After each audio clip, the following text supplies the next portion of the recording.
Hello, everybody, and welcome to the Little Fella Sports Podcast. And today we are here to discuss about the Boxing Day game, which is starting on this Saturday. Of course, we've got Australia taking on India in the second Test match of this Porter Gavaskar Trophy, and things obviously didn't really pan out as many of us Indians wanted to in the first Test match. In Australia, definitely have the momentum heading into the second game. Obviously, as we know, Virat Kohli is also headed back home due to personal reasons, and Ajinkya Rahane will be leading India for the next three games. So with that, I'd also like to welcome my two guests for the day. I've got Sanket, who's obviously a very diehard Australia fan, and I've got Shreyas, who's an Indian fan. Obviously, both of these guys have been there before, and I'm very glad to welcome them again back to the show. Welcome, guys. Thanks for having. Yeah. Yeah, great to be back. All right, so I'll start off with Sanket. So obviously, Sanket, we touched upon it a little bit in the review of the first game. So, like, how on a personal level, how confident are you heading into the second game, and on general, how do you expect the team to how do you expect the team's morale to be heading into the second Test match after a very let's say outstanding performance in the first game? Because even though you can term it as a freak result in terms of that one innings being wrapped up in just about a section, but still it was a very comprehensive performance as a whole for Australia, right? So how's your personal expectations and hope going into the second game, and how do you expect the team to respond to the same as well?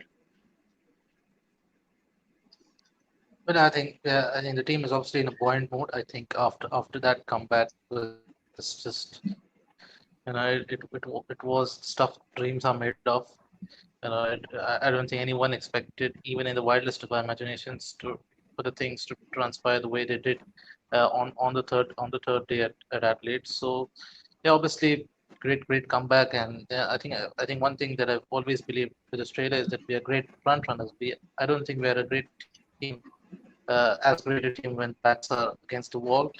But now that we've got a foot, one foot firmly in the door, and we're ahead in the series, I think you'll see a much more confident, much more, I think, polished performance from Australia. Conditions at MCG should, I think, also probably suit Australia more than at Adelaide, because I think the conditions at Adelaide, because the kind of nature of the pitch, I think that probably just I think that just neutralized the home advantage Australia had, because I think that reduced the gap in quality between the two bowling attacks. That really, I think, allowed the Indian bowlers to get a firm grip in the match in the first innings, and then obviously Australia really showed their class in the second innings. But I think on a flat track at MCG, with India missing two of their first choice bowlers in Ishant Sharma and Mohammad Shami, yeah, Australia, I think, should start as comfortable favourites, and I think especially after the win at Adelaide, you'd expect the team to be in a much more confident mode, and hopefully we'll see, I think, a better performance with the bat. I think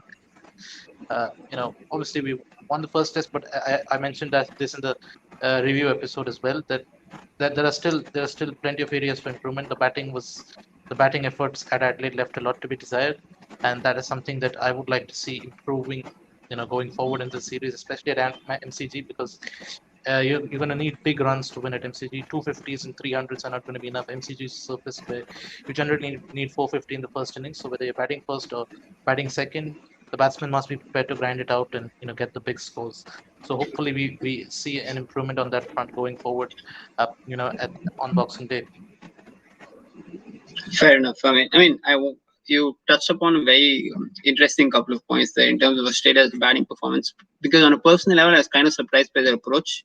Obviously, I understand India batting first, getting let's say, just a below par score of 244 in the first inning. But I'd say, baffled to an extent the way Australia approached it. I thought they'd be much more aggressive, much more positive. But then their kind of, say, timid approach didn't work till Tim Payne turns out played a really wonderful innings. I think got 73 of 99 balls. His positive approach probably ensured that Australia weren't completely out of the game, and eventually we all know what happened, right? So in that way, I think Australia's approach will definitely change in terms of this Test match, especially considering the conditions. We will talk a little bit about the conditions as we move along the show.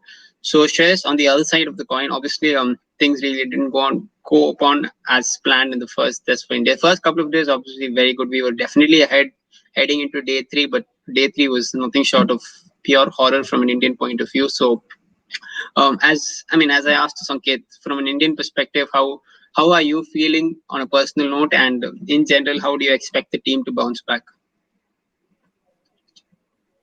Yeah, so the thing is, I probably most probably I agree on all the points what Sanket said.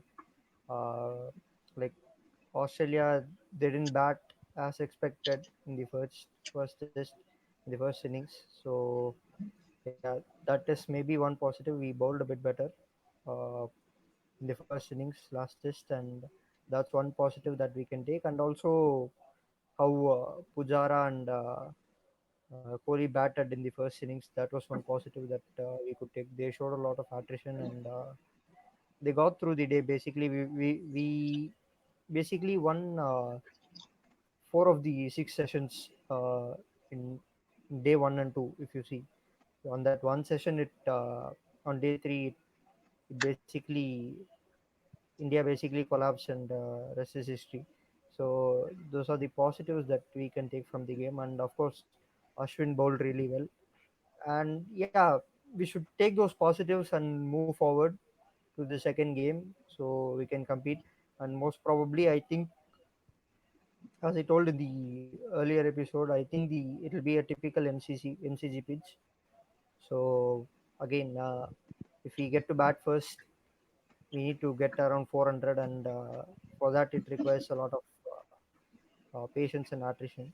So I want Indian batsmen to display that, and I mean, it has been tough. Even if you see in the past away tours, there's some record when the ball was moving, Indians could not cross 250. So that is one area to be concerned with. So MCG, I think the wicket will kind of suit Indian batsmen. But even if it does so, we need to be wary and be disciplined and get to 400 or 450, and then we can take from there. Yeah, I mean, clearly India's issues lie with the batting. There's a severe lack of confidence, especially after what happened in the second innings. First inning, I thought we played really well, especially the likes of Rahane, Kohli, and Pujara. I think they showed great quality and great discipline, we can say, in the first innings. And until that run out, which pretty much, as we know, turned the test match after that. So I think India will take some heart from that. They obviously Virat's no longer here with us in the second game, but in general, I think India will have to take some level of positivity and some level of hope going into the test match, because it's a long tour, and if you're deflated this early, I think it could turn very nasty very soon. So India will have to remain positive. Obviously, in our bowling attack, Mohammad Shami is rolled out of the series, so we'll talk about the teams as we move on the show. But obviously, Shami won't be playing in the next game, as Sanket also mentioned earlier. So we obviously touched upon a little bit on the pitch.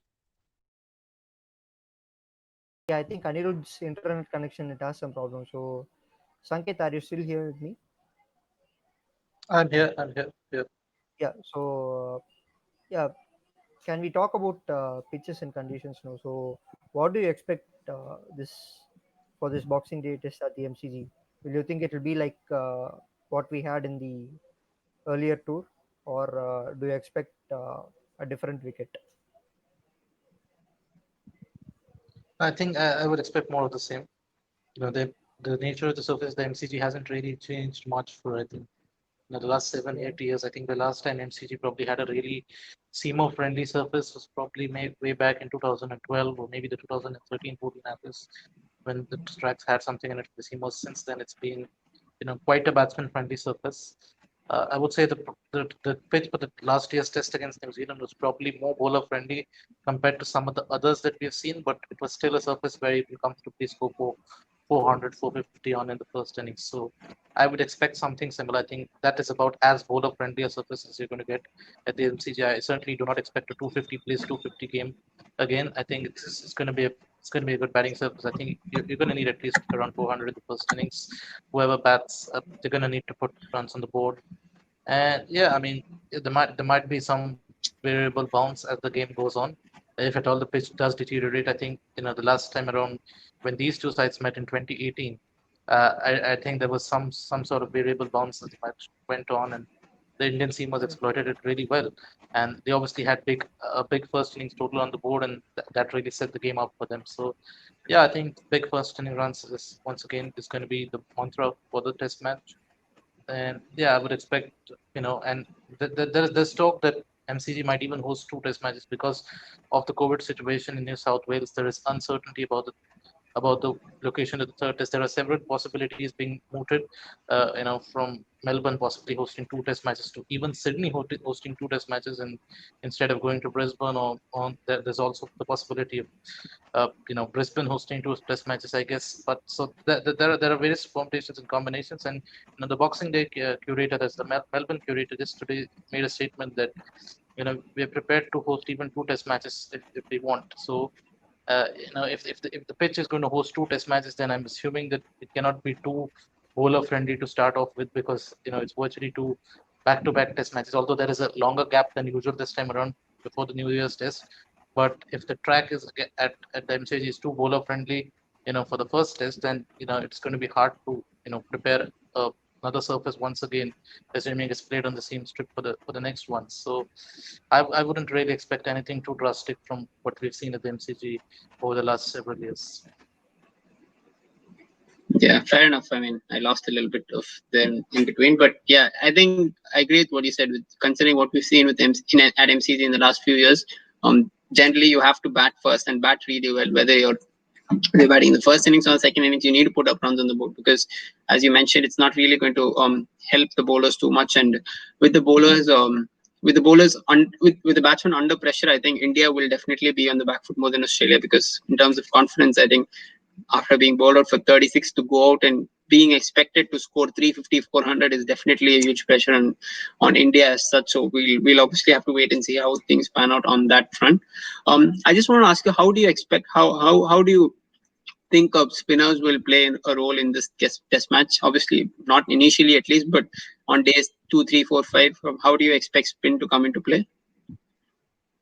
Yeah, I think spinners have done all right at MCG. Nathan Lyon has a pretty decent record there.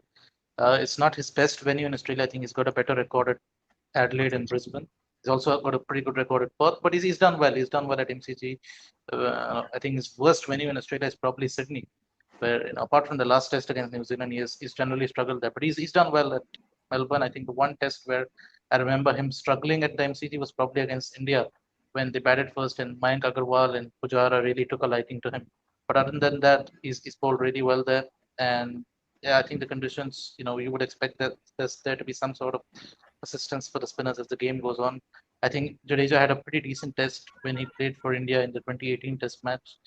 So yeah, I think that it should be fine. I wouldn't expect conditions to be vastly spinner friendly, but it shouldn't completely render them redundant either.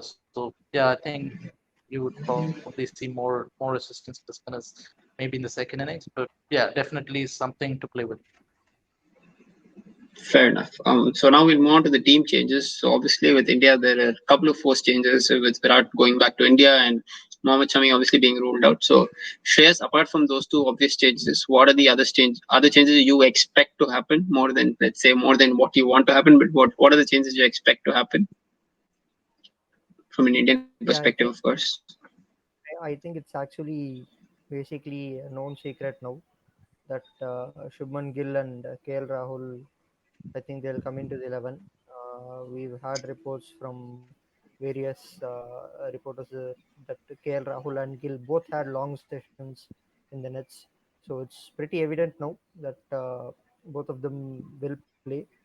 One question is where will they play? Will Gill open or KL Rahul open? That's the question that we need to think about because even if I don't think giving Gill one chance makes any sense, right? It's just basically test debut and in Australia, and it will be tough. And there is a lot of probability that he'll fail.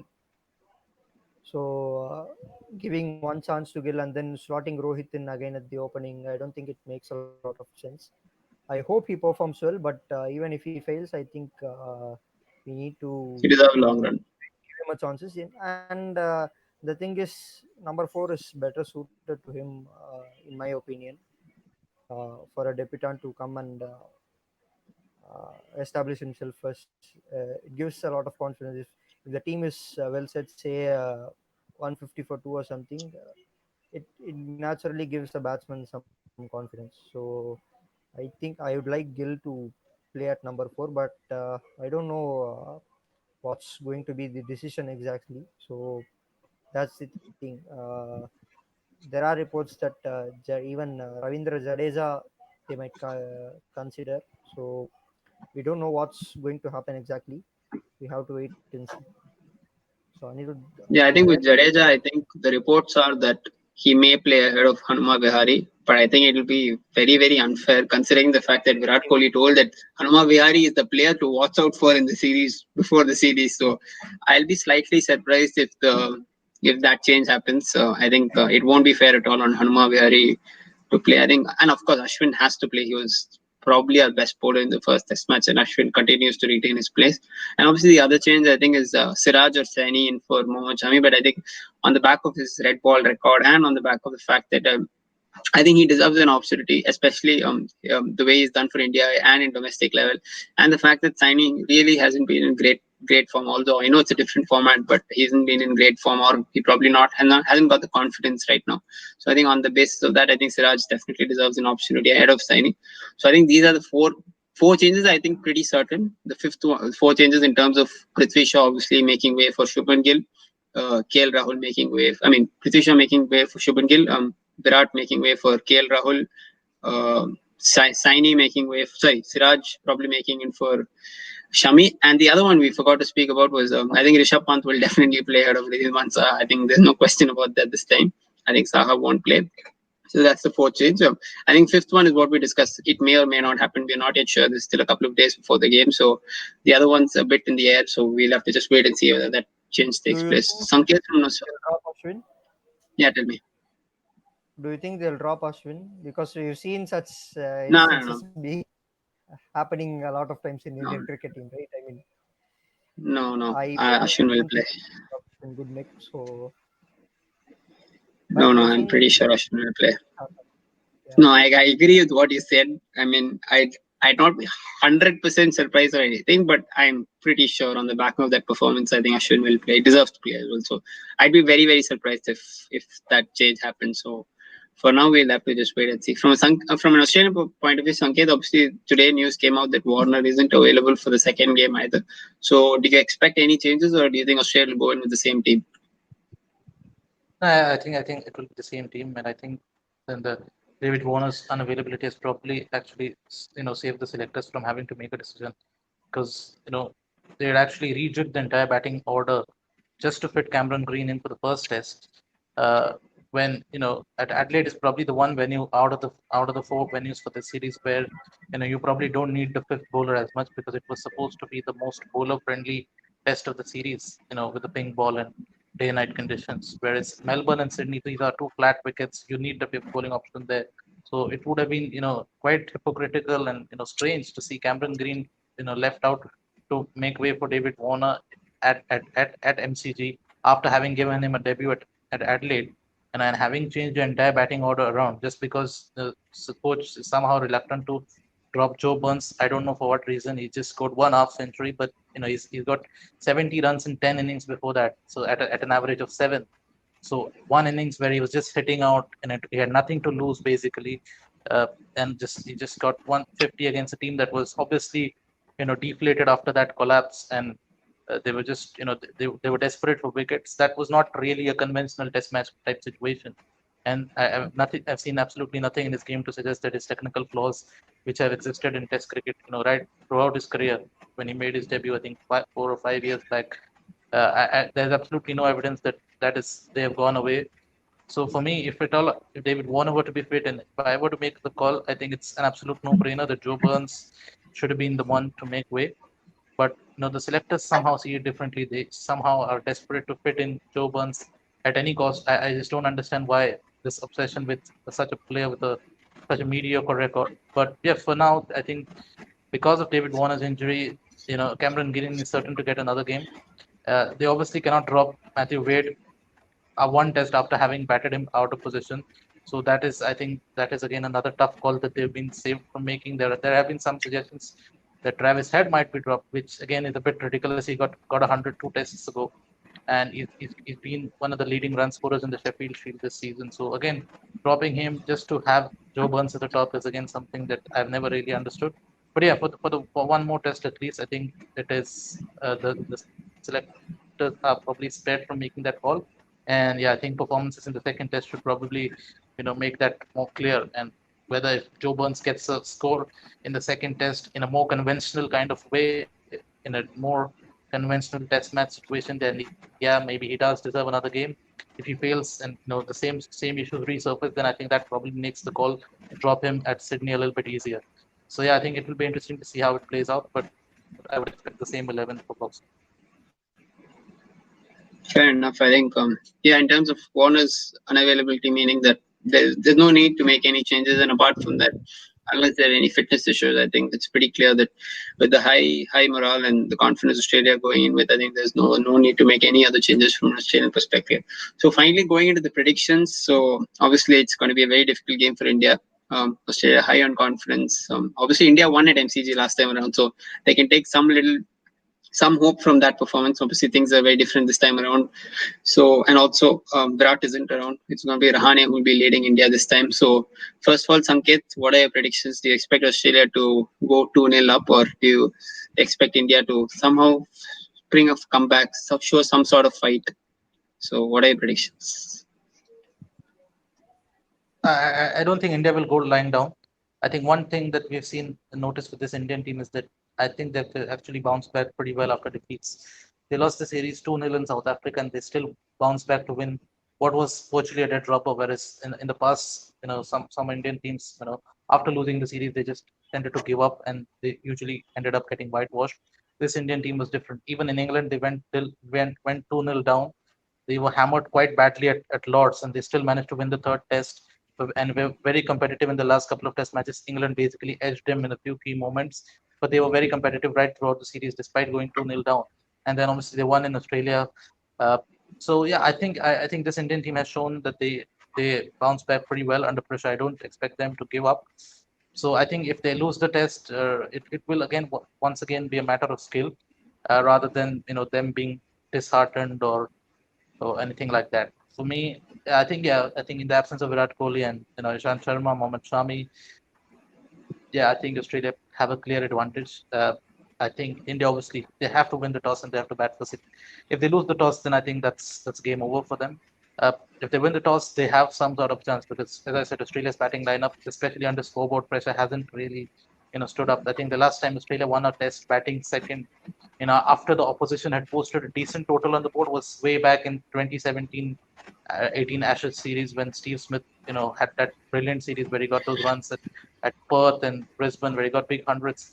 But whenever Steven Smith has not scored runs and Australia have tended to bat second and the opposition have got a good score on the board, Australia have tended to crumble. That's what happened in MCG in 2018 as well. And again, there will be no David Warner for this test match. So if India get bat first and post 200, post 400 on the board like they did in the 2018 test match, and they get Steve Smith out early once again, then yeah, you're basically back to the same batting lineup that played for Australia in the 2018 series. So they will have their chances. But yeah, I think if I have to make a prediction, I would still probably lean towards Australia. But yeah, India need to win the toss. They got to win the toss and they've got to post runs on the board. But yeah, I think I'll still probably lean towards Australia. But I probably wouldn't be as confident as I was a couple of weeks ago after watching that batting performance at Adelaide. Fair enough. I mean, obviously, there are a little bit of similarities in terms of a debutant potentially opening for India. There was Mayank last time, it's probably Shubman Gill this time.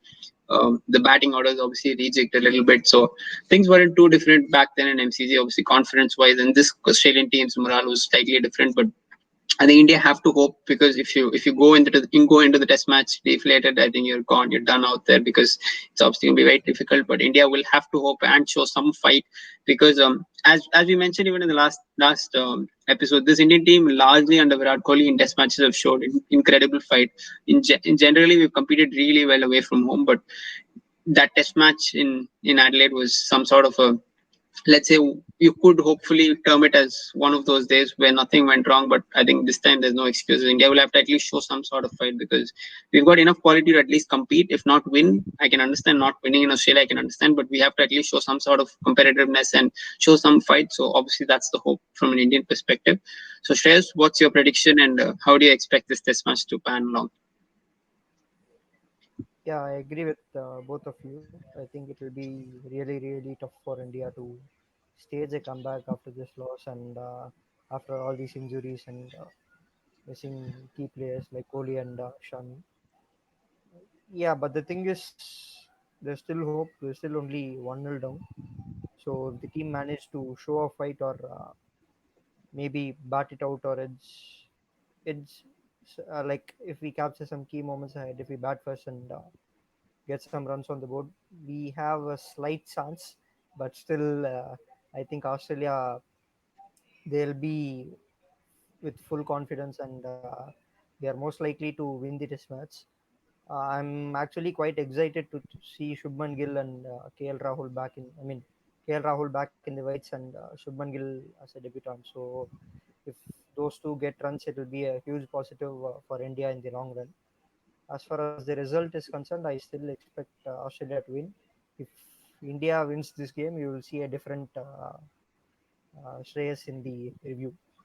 So I mean, I hope your words come true in terms of your last couple of statements. But yeah, I agree with the fact that I'm really excited to see Shubman Gill play like this game. I mean, it's been a long debut, which has been long due. I mean, I genuinely believe he should have been given a test cap last time in the home season in South Africa itself, when we played South Africa last October itself. But obviously, due to other reasons, it's been delayed for quite a while. I think it's a well-earned cap, and I really hope he makes use of his opportunity. I hope he's given a proper run in the series as a whole, not just judged on the basis of one or two games. So I really hope he does well. And of course, Kale is one of my favorite players, but I'm not really convinced about his red ball credentials at the moment. But I mean, obviously, we can just hope and watch how he does. And in general, hopefully, the team, we still got the likes of Jasprit Bumrah, the likes of Ashwin. Hopefully, those guys, senior players in the absence of Virat Kohli, stand up and we can show some sort of fight, because the last performance was really disheartening to see from an Indian fans' point of view. So all we can hope and pray for is let's show some competitiveness. Let's fight Australia. Let's push Australia to the very end, and hopefully, if things turn out well, get a positive result. So with that, we conclude today's preview. We'll obviously be reviewing each day's play at the end of each day during the test match. We're all very excited to see how the test match goes. And as usual, please do like, share, subscribe to our channel. We've got a lot of content lined up. There's obviously a lot of football also during this festive period. So with that, we wrap up today's show. Thank you to the two guests I have with me today. And I'd like to wish each single one of you who was watching the show a very Merry Christmas. And I hope you guys have a great time with your family. So thanks a lot, guys, and hope you guys enjoyed the show. Thank you. yeah, thank you. Merry Christmas, everyone. Merry Christmas.